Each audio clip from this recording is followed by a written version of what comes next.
Maintenant, aider son enfant à se loger peut être puni par la loi. Vous avez un enfant qui démarre dans la vie, une fille, c'est une fille qui démarre dans la vie et vous dites, bon, je vais l'aider à mettre le pied à l'étrier, je vais peut-être lui donner un petit peu d'argent, je vais peut-être lui acheter une voiture ou je vais peut-être le loger gratuitement. Pas halte là, citoyen, interdit. Tu es en France. Donc si tu veux faire ça, citoyen, tu ne peux pas. Il faut payer des taxes et puis il faut remplir plein de papiers administratifs. Sinon ça va très mal se passer et tu vas finir en prison.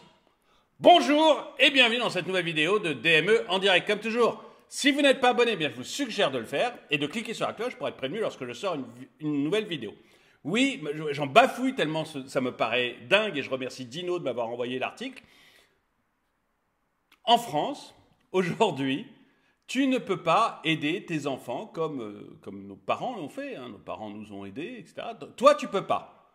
Tu peux pas, ou alors il faut te mettre à la paperasse, beaucoup à la paperasse, parce que sinon, et aux taxes évidemment, parce que sinon, ça va mal se passer. Et je trouve ça, mais incroyable. J'avais fait une vidéo il y a peu de temps sur les cadeaux de Noël. Vous savez que c'est les cadeaux de Noël, si vous donnez de l'argent, alors ça dépend de la somme que vous donnez, mais à partir de 500 €, si vous donnez de l'argent en cadeau de Noël, vous devez le déclarer et payer une taxe dessus. Enfin, celui qui reçoit l'argent va devoir payer une taxe dessus. Vous devez le déclarer. On taxe nos cadeaux de Noël. C'est pas beau la vie en France?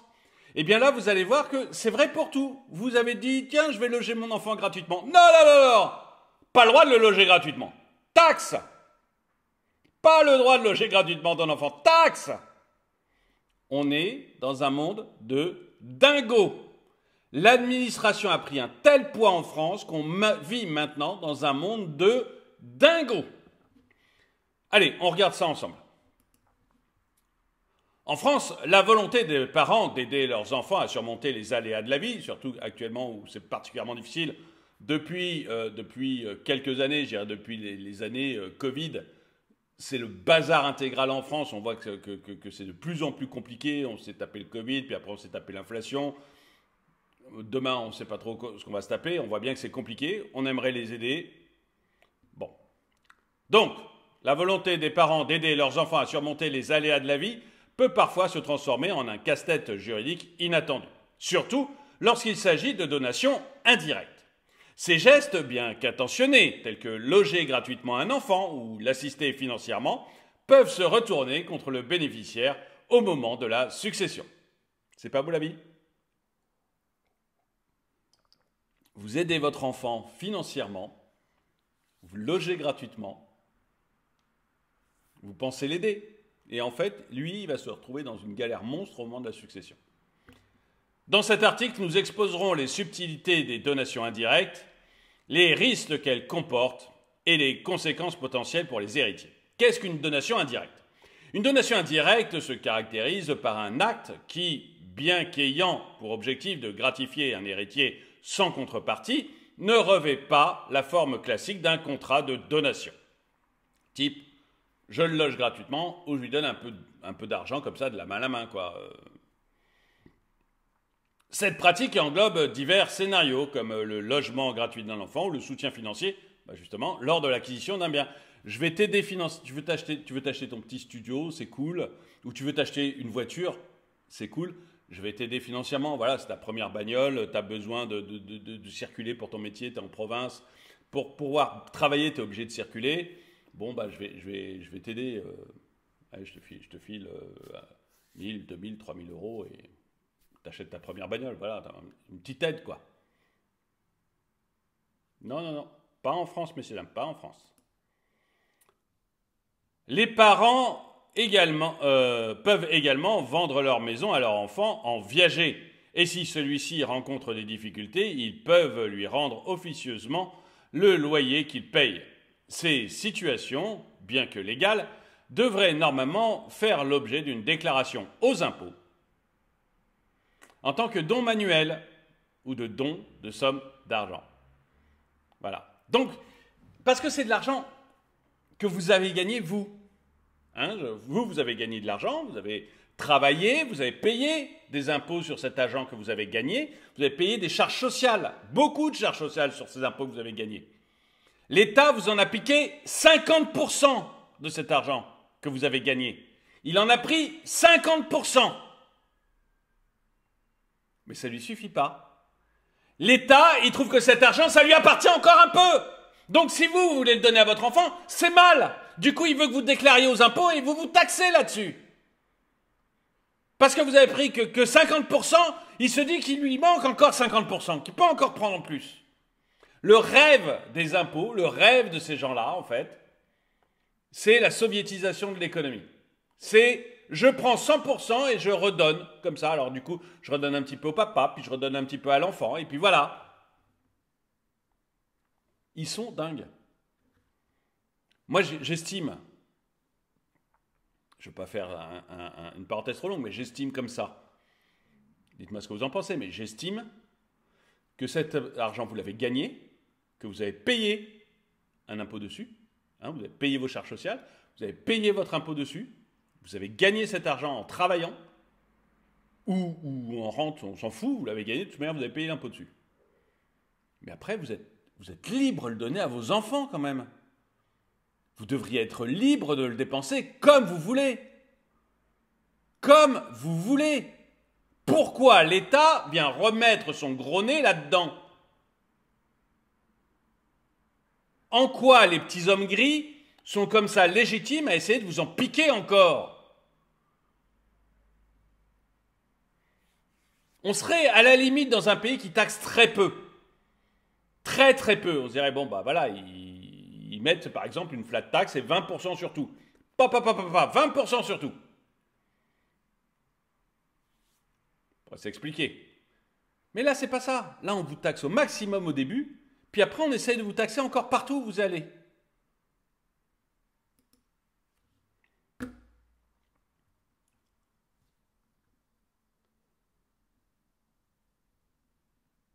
Les risques de dénonciation et les conséquences juridiques.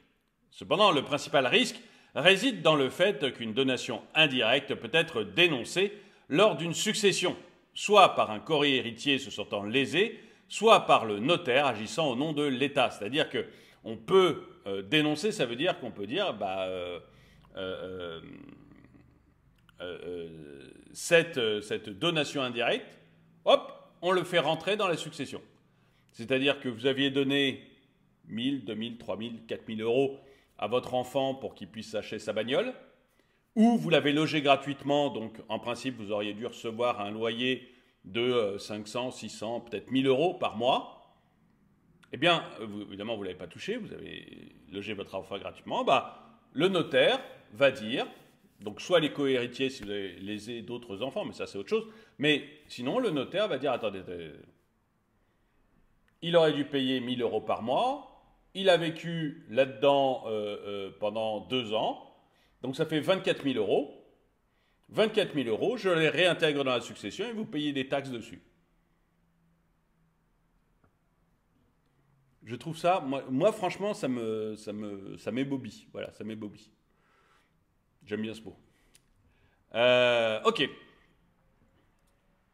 Si l'administration fiscale parvient à prouver que l'existence de cette donation indirecte, évidemment si vous donnez des billets, passe, l'héritier concerné devra verser les droits de donation. Mais les implications ne s'arrêtent pas là. Donc il va devoir payer, c'est ce que je vous expliquais, il va devoir payer. Vous avez vécu 2 ans chez vos parents qui ont voulu vous mettre le pied à l'étrier. Vos parents vous ont acheté une voiture à vos débuts, quand vous avez démarré dans la vie pour vous mettre le pied à l'étrier. Le notaire s'en aperçoit. Hop, on réintègre ça dans la succession, Coco, et maintenant tu vas payer des taxes là-dessus.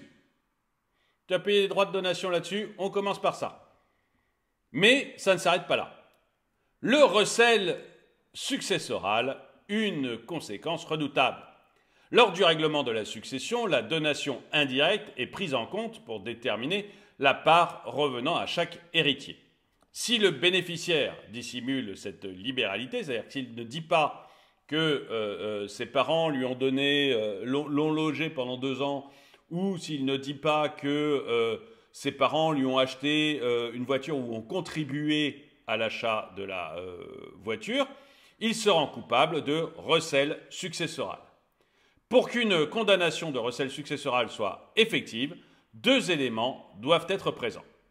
un élément intentionnel, démontrant la volonté de rompre l'égalité du partage, et un élément matériel, incluant la dissimulation de biens successoriaux ou la confection de faux testaments. Non, mais alors là, c'est autre chose. Si, non, c'est pas la même chose. Hein, on est d'accord de ne pas avoir dit mes parents m'ont logé pendant 1 ou 2 ans, ou alors ils m'ont aidé à acheter la voiture, et faire un faux testament.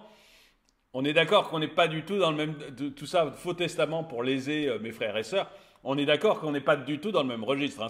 Le faux testament, je ne l'excuse pas. Hein. Le faux testament, pour moi, c'est direct prison. Il ne faut quand même pas déconner. Mais parce que là, quand même, là, on est sur le bandit. Là, c'est autre chose. Voilà, pas dire ils m'ont aidé à acheter la voiture ou ils m'ont logé pendant 2 ans. Cependant, prouver ces manœuvres frauduleuses peut être une tâche ardue pour les cohéritiers. Ça, les affaires de famille, c'est toujours quelque chose de bien compliqué. Les conséquences du recel successoral. Si le recel successoral est avéré, plusieurs sanctions peuvent être imposées aux bénéficiaires. Il peut être contraint d'accepter la succession, même en présence de dettes importantes du défunt. Vous savez qu'une succession, vous n'êtes pas obligé de l'accepter, vous pouvez l'accepter ou la refuser. Si les dettes sont plus importantes que les actifs, il y a plus de dettes que la valeur de l'argent que me lègue mon père. Il y a plus de dettes ou que la valeur de la maison qui me lègue. J'ai intérêt à refuser la succession. Dans ce cas, l'État va récupérer la maison ou l'argent et les dettes, et puis il se démerdera avec. Et moi, je ne me retrouve pas dans l'embête. Sauf, justement, dans le cas de ce recel de succession où je peux être obligé d'accepter la succession. De plus, sa part sur les biens recelés peut lui être retirée au profit des co-héritiers. Donc, en plus, et ça c'est la beauté du chose, on peut dire non, écoute, tes parents, je reprends mon exemple, tes parents t'ont logé pendant 2 ans, un loyer qu'on estime à 1 000 euros par mois, tu ne l'as pas payé, donc 24 000 euros. Donc, tu dois payer ces 24 000 euros à la succession, et par contre, tu ne toucheras pas ta part dessus. Donc, tu ne seras pas, les 24 000 euros, tu fais un chèque, ils reviennent dans la succession, mais au lieu de les séparer, de les partager entre le fisc, toi et ta sœur, eh bien, il n'y aura que le fisc et ta sœur qui toucheront sur ces 24 000 euros. Toi, tu n'as le droit à rien. Elle n'est pas belle la vie ? Je suis d'accord dans le cas d'un faux testament. Hein, on est d'accord que si le mec est franchement malhonnête, c'est autre chose. Mais là, on parle d'un gars qui s'est juste fait aider, moi, dans mon exemple. Hein. Ses parents lui ont mis le pied à l'étrier, c'est quand même pas très compliqué. La restitution des revenus générés par ces biens depuis l'ouverture de la succession peut également être exigée, tout comme le paiement éventuel de dommages et intérêts aux cohéritiers lésés. Les défis pour prouver le recel successoral. Prouver le recel successoral nécessite des cohéritiers des éléments solides démontrant l'intention délibérée de soustraire des biens à la succession. Ce défi repose sur la difficulté à apporter la preuve des manœuvres frauduleuses, que ce soit la dissimulation des biens, la non-révélation des biens successoraux ou la création de faux documents. La voie judiciaire peut être engagée si les cohéritiers parviennent à étayer leurs allégations, à moins que le bénéficiaire du recel ne choisisse de se repentir volontairement. Conclusion, la prudence avant tout. En conclusion, bien que l'envie d'aider ses enfants soit louable, les parents doivent être conscients des pièges potentiels des donations indirectes en France. Une transparence totale, y compris la déclaration officielle de tout avantage accordé à un héritier, est essentielle pour éviter les complications juridiques inattendues. Mais vous allez payer des frais de donation. J'ai comme ça quelqu'un qui m'a envoyé un mail ou qui a mis un message dans les commentaires d'une vidéo, de la vidéo que j'avais faite sur Noël et sur l'État qui prend de l'argent sur vos cadeaux, qui taxe vos cadeaux de Noël. Macron taxe vos cadeaux de Noël, je crois que ça s'appelle. Donc j'ai eu un commentaire où la personne m'a envoyé un mail, je ne me rappelle plus. Et il me disait que lui, il avait donné comme ça de l'argent à ses enfants justement pour les aider à rentrer dans la vie, c'est aussi ce qui m'intéressait. il a payé quand même 4 000 euros, 4 000 euros de taxes, enfin de frais de notaire. 4 000 euros de frais de notaire. Le notaire dessus, il touche très peu, on appelle ça frais de notaire, mais grosso modo c'est des taxes. Hein. En très grande majorité, je n'ai pas le chiffre en tête, je dirais 70 à 80%. Hein. 70, mais je peux me tromper, je ne suis pas notaire, si vous avez les chiffres, donnez-les-moi, mais voilà. Ce qu'on appelle frais de notaire, entre 70 et 80%, c'est en fait des taxes que perçoit l'État. Pas le notaire. Le notaire, il est juste là pour récupérer l'argent et l'envoyer à l'État. Ça, c'est les frais de notaire. Et donc, si vous voulez, voilà, il avait fait une donation des enfants, bah, il a payé 4 000 euros de frais de notaire, donc principalement des taxes. Une transparence totale, y compris la déclaration officielle de tout avantage accordé à un héritier, est essentielle pour éviter les complications juridiques inattendues. La vigilance et la prudence sont donc de rigueur, car même les gestes les plus bienveillants peuvent se transformer en contentieux successoriaux complexes. Et j'aimerais savoir ce que vous en pensez, pas tellement sur le fait, vous voyez, l'héritier qui gruge son frère, sa sœur et les autres héritiers, c'est mal. Donc là pour moi, il n'y a pas photo, c'est mal, on n'a pas à être sympa avec lui. Celui qui va faire un faux testament, c'est encore pire. Pour moi, c'est prison. Vous voyez, faut pas exagérer. Donc c'est pas tellement là-dessus. Ce qui m'agace moi beaucoup, c'est de voir un État qui essaye encore de grappiller du fric. C'est-à-dire que vous logez, l'exemple que j'avais donné, vous logez votre enfant pendant 1 an, 2 ans pour qu'il se lance dans la vie, quoi. Bah, vous devez le déclarer et payer des taxes dessus. Vous lui achetez sa première bagnole, même chose, pour qu'il se lance dans la vie. Vous devez le déclarer et payer des taxes dessus. Et en fait, de l'argent que vous pensez avoir gagné en travaillant, en ayant payé des impôts, en ayant payé des charges, cet argent que vous pensez avoir réellement à vous, bah en fait, l'État veut encore vous en piquer un peu. Vous ne pouvez pas le donner à qui vous voulez comme ça. Moi, c'est ça que je trouve très, très agaçant et j'aimerais savoir ce que vous en pensez. Trouvez-vous ça normal? Dites-le moi dans les commentaires. En tout cas, merci d'avoir regardé cette vidéo. Mettez-lui un pouce vers le haut, commentez-la, partagez-la. Merci à tous ceux qui soutiennent la chaîne. Et moi, je vous dis à très bientôt.